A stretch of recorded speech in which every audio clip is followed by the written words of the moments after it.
Sport za sve, sportski događaj inkluzivnog karaktera, okupio je oko 500 sportista sa invaliditetom, decu i mlade, pre svega iz Beograda, ali i iz cele Srbije.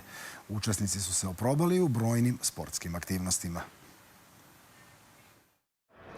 Povodom Međunarodnog dana osoba sa invaliditetom u hali Aleksandar Nikolić u Beogradu organizovana je manifestacija Sport za sve. Više o samoj manifestaciji reći će nam moj sagovornik Draženko Mitrović, predsjednik Sportskog saveza osoba sa invaliditetom Beograda.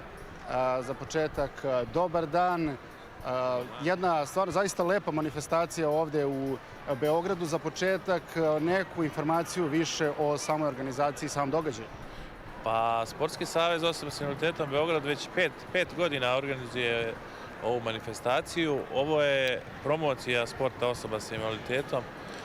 Ovdje, kao što vidite, imamo maltene sve sportove koji su pokriveni za osobe sa invaliditetom, to jeste ima i paralimpijski i ne koji nisu paralimpijski sportovi, ali imamo, sve smo obuhvatili. Sport pripada svima, čak i onima koji ne mogu da se, mi imamo dosta populacije koji ne mogu da se bave, kako reći, profesionalno. Mislim, nije profesionalno, nego ovim sport moramo da im prilagodimo njihovim mogućnostima da bi mogli da se bave sportom, tako da imamo bukvalno za sve.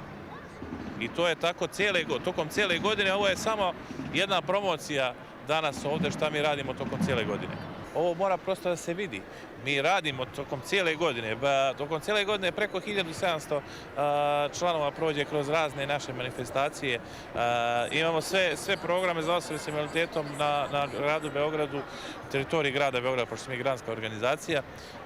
Sve imamo besplatno. Da li je to stoni tenis, da li je odbojka, da li je košarka, da li je plivanje, sada nešto ću izostavim, ali sve imamo da ih privučemo što veći broj, da mlade aktiviramo, a poslije će iz toga razvoja neko će izletiti pa će poslije doći da osvaja medalje.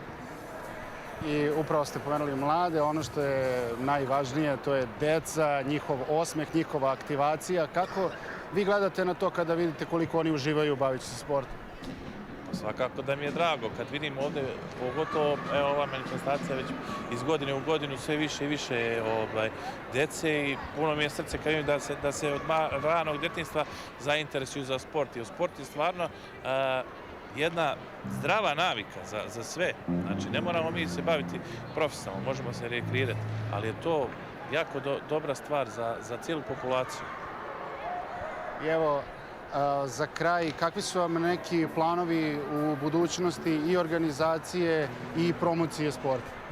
Pa svakako naši planovi su da unapredimo što više možemo našu organizaciju, rad organizacije i svakako očekujemo za koju godinu nastavit ćemo svaku svoju manifestaciju da bude ne 500, 600, 700, nego da bude 1500, 2000 i tako da povećavamo broj.